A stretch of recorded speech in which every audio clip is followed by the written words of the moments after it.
Om Shanti. 17th May 72। अव्यक्त मुरली।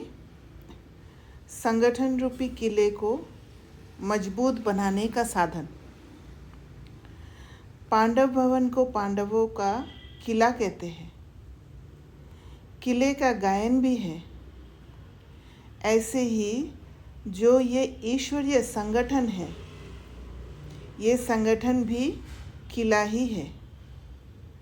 जैसे स्थूल किले को बहुत मजबूत किया जाता है, जिससे कोई भी दुश्मन वार कर ना सके, इस रीति से मुख्य किला है संगठन का। इसमें भी इतनी मजबूती हो जो कोई भी विकार दुश्मन के रूप से वार कर ना सके। और उसको हम जो समझते हैं कि वो हेल्दी बाउंड्रीज जो सेट करते हैं, उसे हम किला के ऊंची दीवार कह सकते हैं।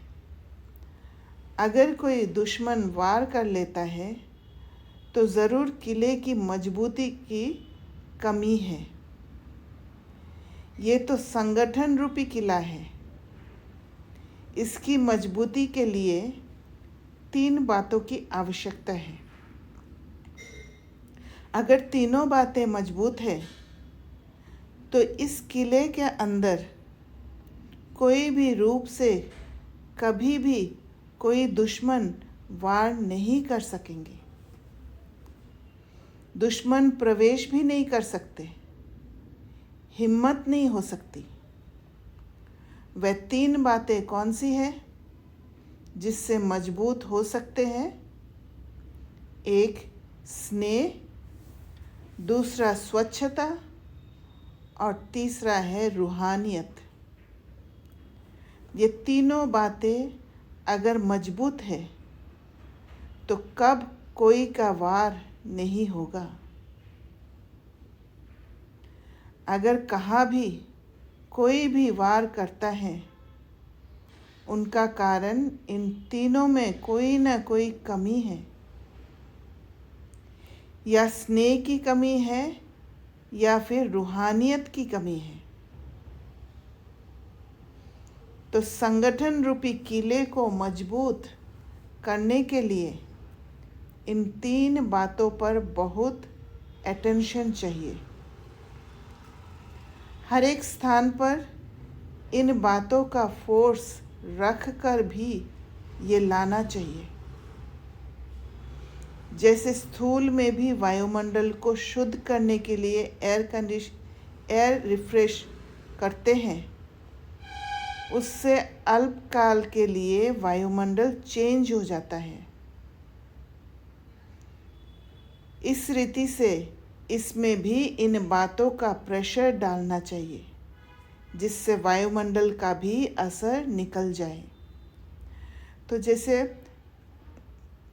एयर रिफ्रेशर यूज़ करते हैं तो एक सुंदर सा खुशबू जो सेंस द्वारा परसीव करते हैं, नाक से सूंघने के बाद एक मन में एक चेंज आ जाता है और उससे वायुमंडल चेंज हो जाता है। वैसे ही 3 बातें, एक स्नेह, एक स्वच्छता और एक रूहानियत, इन तीनों बातों का प्रेशर डालना चाहिए, जिससे वायुमंडल का भी असर निकल जाए। कोई को भी आकर्षण करने की मुख्य बातें यही होती है। स्नेह से, स्वच्छता से प्रभावित तो हो जाते हैं, लेकिन मुख्य तीसरी बात रूहानियत की जो है, ये है मुख्य। कितना हम रूहानियत में टिक पाते हैं। 2 बातों से प्रभावित होकर गए, जैसे बाहर से कोई भी आते हैं, स्नेह मिलता है, स्वच्छता देख के खुश हो जाते हैं। ये तो उन्हों के प्रति विशेष वृत्ति और दृष्टि में अटेंशन रहा। उसकी रिजल्ट में ये लेकर के गए।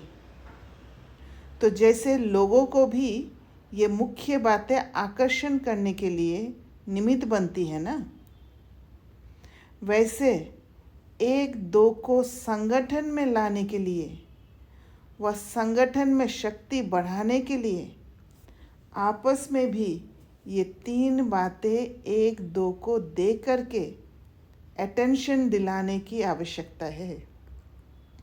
तो संगठन माना लाइक माइंडेड।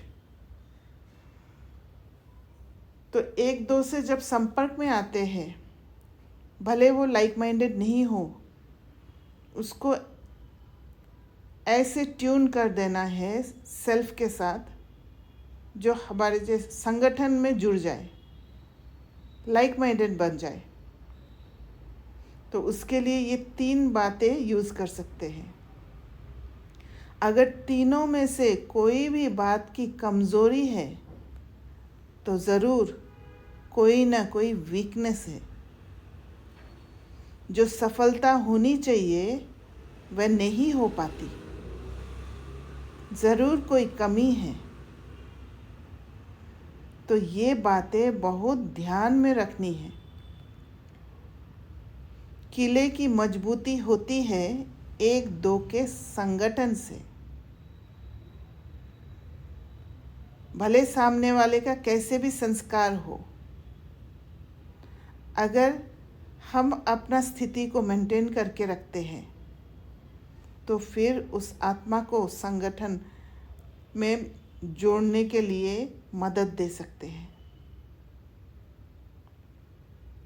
अगर किले की दीवार में एक भी ईंट व पत्थर का सहयोग पूरा ना हो तो वह किला सेफ नहीं हो सकता। ज़रा भी हिला तो कमज़ोरी आ जाएगी। भले कहने में तो एक ईंट की कमी है, लेकिन कमज़ोरी चारों ओर फैलती है, वाइब्रेशन के रूप में फैलेगी। तो वैसे ही मजबूती के लिए तीन बातें बहुत ज़रूरी है। फिर कोई वाइब्रेशन भी टच नहीं कर सकता। अपने ऊपर अटेंशन कम है। जैसे साकार बाप साकार रूप में लाइट हाउस माइट हाउस दूर से ही दिखाई देते थे, ऐसे रूहानियत की मजबूती होने से कोई भी अंदर आएंगे तो लाइट हाउस माइट हाउस का अनुभव करेंगे। उसके लिए बहुत ज़्यादा अवेयरनेस स्वयं प्रति, थोड़ा सा भी इफ़ेक्ट आते ही ट्यून करके अपने स्टेबिलिटी को पा लेना, बैलेंस कर लेना। जैसे स्नेह और स्वच्छता बाहर के रूप में दिखाई देती है, वैसे ही रूहानियत व अलौकिकता बाहर रीति से प्रत्यक्ष दिखाई दे, तब जय जयकार होगी। ड्रामा प्रमाण जो भी कुछ चल रहा है उसको यथार्थ तो कहेंगे ही, लेकिन साथ साथ शक्ति रूप का भी अनुभव होना चाहिए। कुछ अलग दिखना चाहिए, दुनिया से कुछ अलग। ये अलौकिकता ज़रूर होनी चाहिए। ये स्थान अन्य स्थानों से भिन्न है। स्वच्छता व स्नेह तो दुनिया में भी अल्पकाल का मिलता है, लेकिन रूहानियत कम है। रूहानियत के बारे में हमें पता है कैसे ट्यून हो जाना है, कैसे बैलेंस कर लेना है, और उसके लिए वो बैलेंस्ड पुरुषार्थ, वो चारों सब्जेक्ट में बैलेंस रखना बहुत इम्पोर्टेंट है। ये ईश्वरीय कार्य चल रहा है, कोई साधारण बात नहीं है। ये अनुभव यहाँ आकर करना चाहिए। वह तब होगा जब अपने अलौकिक नशे में रह कर के निशाना लगाएंगे। ये लक्ष्य ज़रूर रखना है। अपने चरित्र द्वारा, चलन द्वारा, वाणी द्वारा, वृत्ति द्वारा, वायुमंडल द्वारा, सभी प्रकार के साधनों से बाप के प्रैक्टिकल पार्ट की प्रत्यक्षता अवतरण भूमि पर तो प्रत्यक्ष मिलनी चाहिए। जहाँ पर चरित्र द्वारा दिखाना होता है वहाँ चरित्र द्वारा, जहाँ चलन द्वारा, जहाँ वाणी द्वारा, जहाँ वृत्ति द्वारा, कहीं पर चुप रह के उन आत्माओं को ताकत भर देना, कहीं पर सही रास्ता दिखाकर, कहीं पर चलन द्वारा। तो बाप के प्रैक्टिकल पार्ट की प्रत्यक्षता अवतरण भूमि पर तो प्रत्यक्ष मिलनी चाहिए।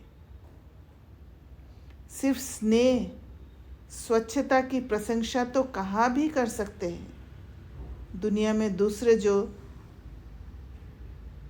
स्थान है उनमें भी स्वच्छता और स्नेह मिल जाएगा। भले बाहर से स्नेह भी दिखाए तो भी प्रभावित हो जाते हैं लोग, पर जो रूहानियत है, वो जो रूहानियत वाला स्नेह है वो हम दे सकते हैं। छोटे छोटे स्थानों में भी प्रभाव पड़ सकता है, लेकिन कर्म भूमि, चरित्र भूमि द्वारा भूमि में आने की विशेषता होनी चाहिए। जैसे कोई को घेराव डाल करके चारों ओर उसको अपने तरफ आकर्षित करने लिए करते हैं, तो बाप के साथ स्नेह में भी समीप लाने की पॉइंट्स का घेराव डालो। ऐसा अनुभव हो जाए कि मन में छप जाए, भूल ही ना पाए। इसके लिए विशेष इस भूमि पर संपर्क में आने वालों को संबंध में समीप लाना चाहिए। जो संपर्क में आने वाले हैं वही संबंध में समीप आ सकते हैं। पहले संपर्क में आएंगे, फिर संबंध में समीप, बाबा के साथ संबंध जुड़ेगा। तो ये प्रैक्टिस भले हम पांडव भवन में नहीं है तो भी प्रैक्टिस करना है। जो भी हमारे घर में आते हैं या कहीं पर भी सेंटर पे आते हैं तो उनको वही वातावरण मिले, चारों ओर यही आवाज़ कानों में गूंजता रहे, चारों ओर यही वायुमंडल उन्हों को भले देता रहे। इसके लिए 3 बातों की आवश्यकता है। अब तक जो हुआ वह तो कहेंगे ठीक हुआ, अच्छा तो सभी होता है, लेकिन अब की स्टेज प्रमाण अब होना चाहिए अच्छे से अच्छा। जबकि चैलेंज करते हो 4 वर्ष में विनाश की ज्वाला प्रत्यक्ष हो जाएगी, तो स्थापना में भी ज़रूर बाप की प्रत्यक्षता होगी, तब तो कार्य होगा ना। अच्छा, कमाल ये है जो विस्तार द्वारा बीज को प्रकट करे। तो जैसे बीज होते हैं, बीज से पूरा वृक्ष निकलता है और वृक्ष में फिर फूल लग के फिर फल होता है और फिर बीज।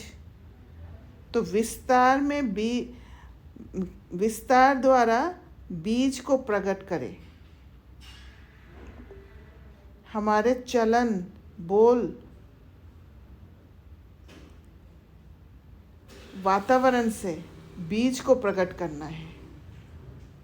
विस्तार में बीज को गुप्त कर देते हैं। अब तो वृक्ष की अंतिम स्टेज है ना, मध्य में गुप्त होता है, अंत तक गुप्त नहीं रह सकता। अति विस्तार के बाद आखिर बीज ही प्रत्यक्ष होता है। मनुष्य आत्माओं की ये नेचर होती है जो वैरायटी में आकर्षित अधिक होते हैं। लेकिन आप लोग किस लिए निमित्त हो? सभी आत्माओं को वैरायटी व विस्तार के आकर्षण से अटेंशन निकालकर बीज तरफ आकर्षित करना। तो जो वृक्ष मैच्योर हो जाने के बाद फूल आता है और फूल से फल होता है, और फल जब पक जाता है तब बीज प्रत्यक्ष होता है। तो फल ऐसे दिखाई दे जो वो बीज को ढूंढने लग जाए।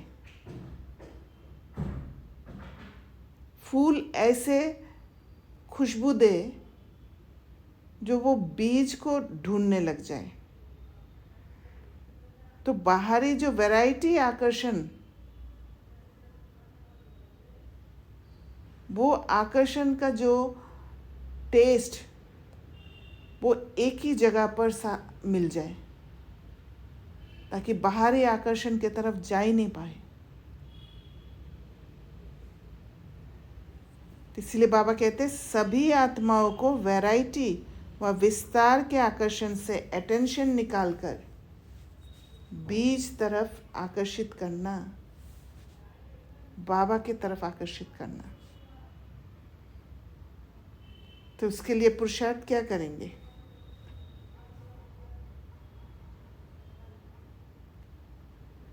फिर बताएंगे पुरुषार्थ क्या करेंगे।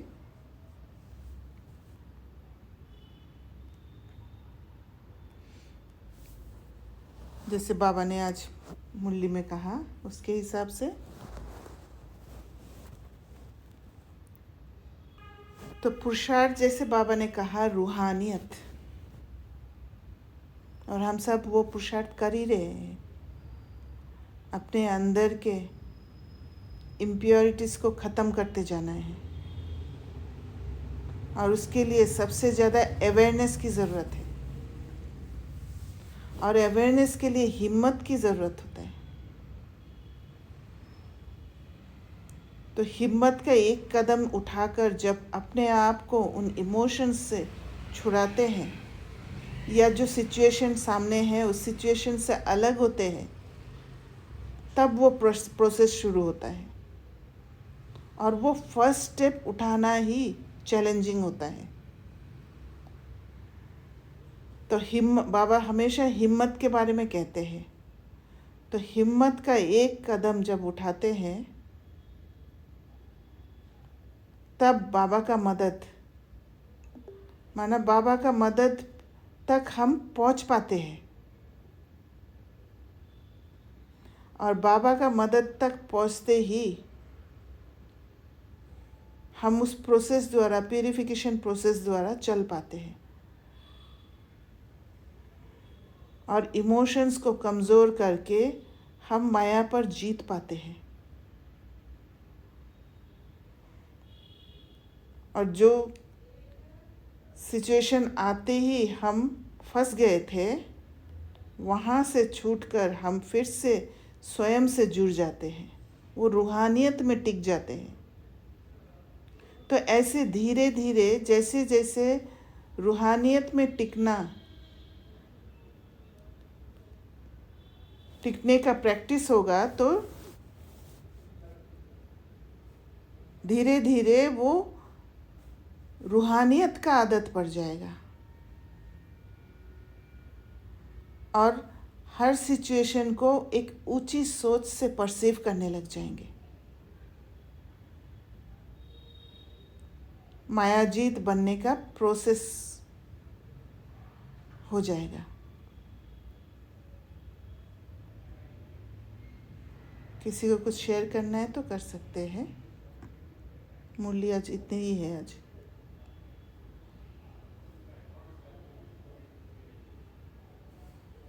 ओम शांति दीदी। ओम शांति। हाँ जी बोलिए।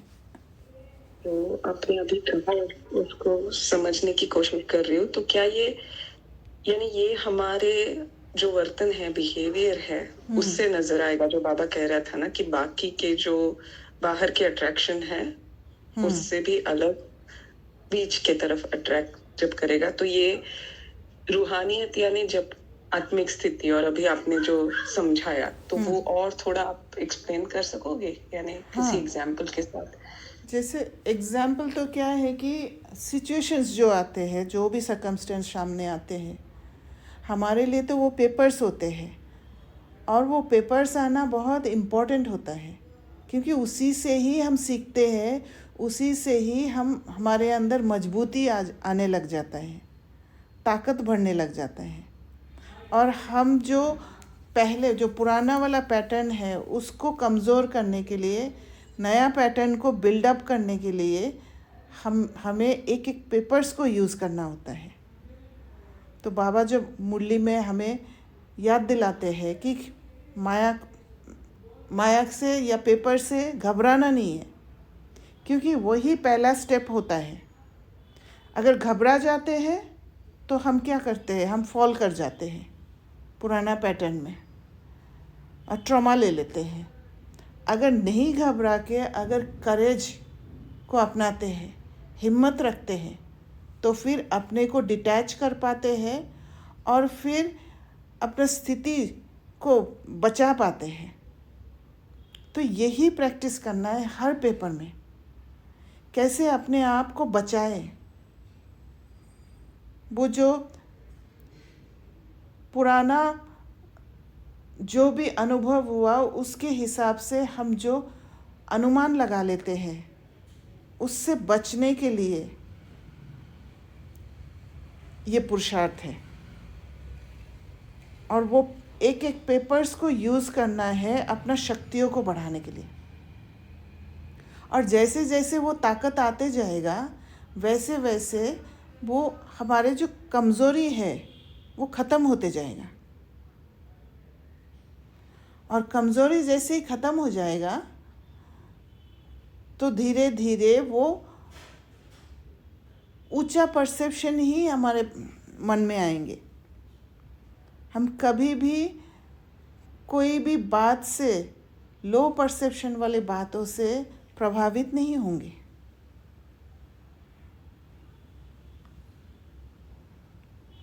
तो ये प्रैक्टिस, यही है रूहानियत, जो बाहर से कुछ अलग दिखेगा लोगों को, और धीरे धीरे हम नॉन जजमेंटल हो जाएंगे। चाहे कोई आत्मा का कैसे भी संस्कार होंगे, वो देख के हमारे अंदर कोई रिएक्शन नहीं होगा, क्योंकि हमारे अंदर एक्सेप्टेंस बिल्ड होने लग जाएगा। और वो एक्सेप्टेंस जो है, वो एक्सेप्टेंस हमें ताकत देगा स्थिति को मेंटेन करने के लिए। इसीलिए बाबा स्वदर्शन चक्र फिराने के लिए कहते हैं, बार बार स्वदर्शन चक्र फिराओ। और उसको बाबा ने मन मना भव भी कहा कि अगर स्वदर्शन चक्र फिरा रहे हो, क्योंकि जितना स्वदर्शन चक्र फिराएंगे वो एक तरह का, हम कह सकते हैं कि चर्निंग है। जैसे कोई भी सिचुएशन को आप जब चर्न करते हो, या किसी आत्मा का पैटर्न को समझ लेते हो कि कौन सा पैटर्न को बहुत बार जीवन में यूज़ किया है या 84 जन्मों में यूज़ किया है, क्योंकि जिस पैटर्न को बार बार यूज़ किया है उससे निकलना थोड़ा मुश्किल होता है। वो अपना प्रोटेक्शन का रास्ता बना चुका है, तो उससे निकलने के लिए, अच्छा से समझने के लिए ये पेपर्स को काम में लाना है। और फिर धीरे धीरे अपना जो वीकनेस है उसको कमज़ोर करते जाना है।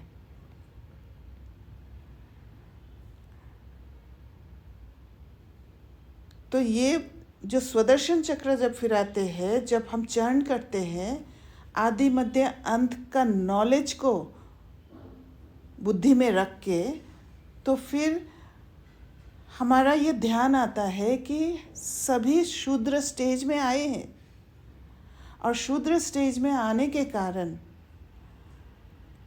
ये माया वाला पैटर्न बना हुआ है, जिसमें हम इजीली फंस जाते हैं,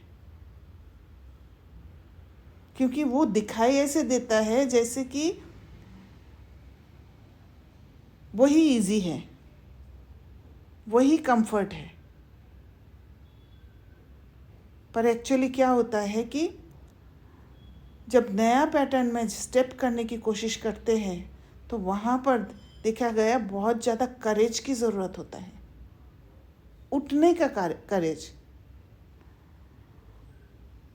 और बाबा भी तभी मदद करते हैं जब एक बार उठ जाते हैं, और फिर वो नया पैटर्न जो है वो गहराई से छपने लग जाएगा, और पुराना वाला फिर धीरे धीरे छोड़ते जाएंगे। और ये पुरुषार्थ जब हम करते हैं, तो फिर साथ के साथ जो आत्माओं के साथ संबंध है, वो संबंधों में भी हीलिंग होने लग जाता है, क्योंकि वहाँ हार्मनी आने लग जाते हैं। जब हम रूहानियत में टिकते हैं, तो फिर दूसरे आत्माओं के साथ जो बीच में जो अनहील्ड पार्ट होता है हमारे संबंधों का, जो बंधन में परिवर्तन हो रखा है, कर्म बंधन, वो संबंध में परिवर्तन होता है, एक हार्मनी आने लग जाता है, एक दूसरे को समझने लग जाते हैं, नॉन जजमेंटल होने लग जाते हैं, और ऐसे सत्युग स्थापना होता है। क्लियर हुआ भक्ति बहन? जी जी, यानी जो संस्कारों की चेन बनी हुई है, जो कंफर्ट जोन लगता है मुझे कि ये हुआ तो ऐसे रिएक्ट, तो उसको तोड़ना है। राइट। उसको ऑब्जर्व करके जो मैं संस्कार बार बार यूज करती हूँ, उसको तोड़ के नए संस्कार बनाने हैं। हाँ, बाबा के उसके लिए ना, उसके लिए आपको अच्छा से अपना पैटर्न को समझना है। पैटर्न ये होता है कि आप चेक करेंगे ना, बचपन से वो पैटर्न को यूज कर रहे होंगे। वो अगर आइडेंटिफाई कर लिया, तो फिर धीरे धीरे उसको ब्लॉक करते जाना है। जैसे इरिटेशन आया, हमें पता है कि इरिटेशन आते ही मैं रिएक्ट कर जाती हूँ, तो नेक्स्ट बार के लिए प्रिपेयर्ड रहना है कि इरिटेशन आने ही नहीं देना है, कि ऐसी बातें आएंगे और फिर मुझे इरिटेशन, जैसे सपोज होता है किसी का फ़ोन पे जैसे नाम देखते ही घबराहट हो जाते हैं, तो तब तक फ़ोन को नहीं उठाना है जब तक आप अपना स्थिति को सही नहीं कर लेते हो। पहले अपने आप से ट्यून्ड हो जाना है, वो हिम्मत अपने अंदर लाना है, फिर फ़ोन उठाना है प्रिपेयर्ड होके। तो ऐसे थोड़ा थोड़ा करके ब्रेक करना है। और इसमें जो आपने कहा दीदी आदि मध्य अंत का, तो क्या वो कैसे, यानी वो सिचुएशन के हिसाब से भी यूज होता है? सिचुएशन को भी आदि मध्य अंत के तरफ से, या सिर्फ अपने स्वरूप के हिसाब से आदि मध्य, यानी वो रेफरेंस मुझे थोड़ा स्वरूप का तो जो है, स्वरूप का ये है कि एक हीलिंग सा वो होता है कि हम ही ये थे, हम ही ये थे, बट वो एक्सेप्टेंस आ जाता है, क्योंकि वो अच्छी चीज़ है स्वरूप में, राइट। पर जब आप अपने आप को देखते हो कि हम गिरे हैं और शूद्र बने हैं, तो मैं शूद्र थी, या मेरे अंदर शूद्रपने का संस्कार है, वो एक्सेप्ट करना बहुत मुश्किल होता है। हम दूसरों को ही ब्लेम करने की कोशिश करते हैं। पर मेरे अंदर जो कमी कमज़ोरी है वो देख पाना, उसमें बहुत ताकत की ज़रूरत होता है। क्योंकि ब्राह्मण अभी बने हैं, या ब्राह्मण पूरी तरह नहीं बनने से भी हाँ कह सकते हैं कि हम ब्राह्मण बने हैं, तो ब्राह्मण से पहले शूद्र वाला स्टेज था। इसलिए वो शूद्र वाला संस्कार बहुत ताज़ा है हमारे अंदर, फ्रेश है, और उसको बहुत इजीली हम यूज़ कर लेते हैं। मैंने जो समझा है, ब्राह्मण बना माना, जैसे लौकिक में भी ब्राह्मण लोग क्या करते हैं, साफ सफाई करते रहते हैं। तो हम संगम युग में अपनी सफाई कर रहे हैं, तो उस हिसाब से हम ब्राह्मण हैं। तो वो हमारे अंदर जो शूद्र का संस्कार है उसको एक्सेप्ट कर पाना, उसको फिर ख़त्म करने का प्रयास करना, ये बहुत इम्पोर्टेंट है।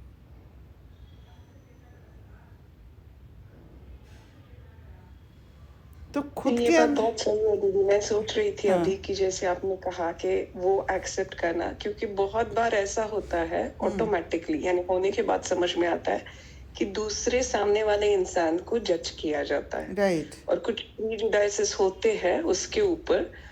तो तब ये ध्यान में नहीं आता कि मेरे भी शूद्र के संस्कार थे, है अभी भी, पर उसको सामने वाले इंसान को जज किया जाता है। राइट, तो पहले खुद का एक्सेप्ट करना ये बहुत बड़ी चीज है, और मेरे ख्याल से तभी बाबा वहां पे भी बहुत ज्यादा हिम्मत चाहिए ना। हाँ, क्योंकि दूसरे का जब देख लेते हैं ना तो हम रिएक्ट कर जाते हैं और अपना स्थिति खो देते हैं। तो आज दादी प्रकाश मणि के क्लास में मैं सुन रही थी कि मम्मा के बारे में कह रहे थे कि मम्मा जैसे सुनते थे ना, एक दूसरे के बीच में लड़ाई होता था, तो मम्मा के सामने जब आते थे उस बात को लेके, उस सिचुएशन को लेके, तो फिर मम्मा दोनों का बात सुन के फिर दोनों को अपना ही गलती पकड़ा देते थे, इंस्टेड कि उसका गलती है दूसरे का गलती बताना, ताकि वो संस्कार पर काम कर पाए। और यही हमें करना है, क्योंकि बाबा ने हमेशा स्व परिवर्तन को पहले रखा है।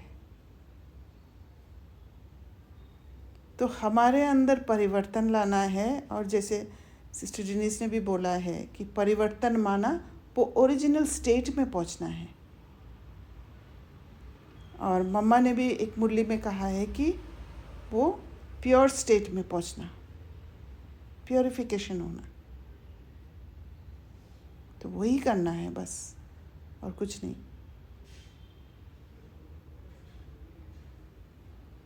जी जी, थैंक यू। Thank you. और किसी का कोई प्रश्न है? दीदी मुझे एक प्रश्न भी है और क्लैरिफिकेशन भी चाहिए। हाँ जी, बोलिए। जैसे कर्म बंधन आपने बोला ना, इन एनी रिलेशन, तो व्हाट आई फाउंड इज जो हमारा कर्म बंधन, अर्लियर आई वाज थिंकिंग कि सामने वाला इंसान जो है, एनीवन, वो कर्म बंधन के कारण हमें दुख दे रहा है, ओके, और उनसे हमें दुख मिला है या मिल रहा है, right. But then after talking to you, when I was turning, I realized Karam Bandhan is not outside, it is inside of me. Yes. Right? And whatever the sanskars जो बाबा बोलता है, पुराना संस्कार, that is the Karam Bandhan. Correct. Karam Bandhan is not related with anything outside. हाँ, May it be definitely. Prakriti, may it be any person or any soul or anything, right? It is all in my mind. Right, Which I have to clear it out with the good chart. जैसे हम अपना emotions में फंस जाते हैं, तो एक दूसरे के बीच का जो एनर्जी वो चेंज हो जाता है, वो बंधन के रूप में आ जाता है। वो आपको फीलिंग आने लग जाएगा, हैवीनेस फील आने लग जाएगा। Yeah. And one more point I wanted to share is like when I was doing journeying, I thought कि मैं अच्छे से जान कर रही हूँ, बट जैसे कि आज आपने शेयर किया कि बचपन से हम उस पैटर्न को यूज कर रहे होते हैं, right. so I had a lot of fear and as well as doubt. So I checked about my, just yesterday in Sister Dennis class, he said that Baba says to write your life story to heal your traumas. His intention is that, right? To realize that where are your traumas. So when I was thinking about my life story, I realized one of the pattern which I have used since I started, जब से याद है बुद्धि में कि मैं यहाँ से जहाँ से मुझे अपने बारे में याद है, वहाँ से we are using that pattern and it is so mixed inside the soul. It is so mixed that you don't even see. हाँ, ऑटो मोड में आ जाता है, राइट. It seems, हाँ, वो बहुत ट्रूथ लगता है, वो आप फाइंड नहीं कर पाते कि वहाँ पे कुछ गड़बड़ है. It is, you feel it is not Maya, it is you, it is very true. Correct. वो झूठ है या मिक्सचर, वो जैसे मुझे नहीं लग रहा था. और फिर मैं चर्न भी उसी के बेसिस पे कर रही थी. जो भी चर्निंग मुझे लगा मैं अच्छे से चर्न कर रही हूँ, but in that churning also there was mixture of doubt and fear. Trauma के थ्रू सब कुछ हो जाता है. ट्रॉमा के लेंस से दिखाई देता है फिर. Yes, and I think that was also कि अभी तक जो बाबा से इतना डिस्टेंस था कि इतने साल हो गए, लेकिन बाबा से क्यों I am not able to feel that much. And I think that was that trauma which was keeping me away from Baba. एक कवरिंग बन जाता है ना. And you don't feel कि वहाँ पे कुछ गड़बड़ है. सही बात है, एकदम सही. I was कुछ मुझे बिल्कुल पता नहीं था कि वहाँ पे कुछ भी गड़बड़ है. I was thinking I am very fine. But then I realized कि वही एक बहुत बड़ा विघन ऑब्स्टिकल जो मेरी सारी लाइफ की choices I was taking based on that संस्कार, and then it becomes an obstacle. It brings vigan, Yes. In whatever I wish to do or I want to do. जबकि वो एक इल्यूजन है ना. समझ का ही डिफरेंस है और कुछ नहीं. राइट. या, थैंक्स. Thank you. और किसी को कुछ शेयर करना है? ठीक है फिर. ओम शांति. Thank you.